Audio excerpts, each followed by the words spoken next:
Hello, assalamu alaikum. Thank you everybody for watching this video. Today I'll show how to make an object by using Revolve command.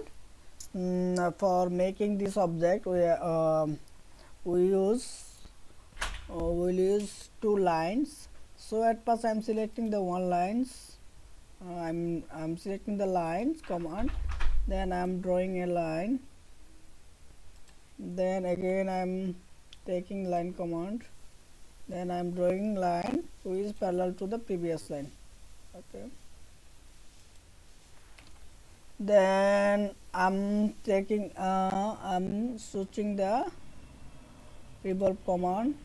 Click on this line, enter, then click this point and this point.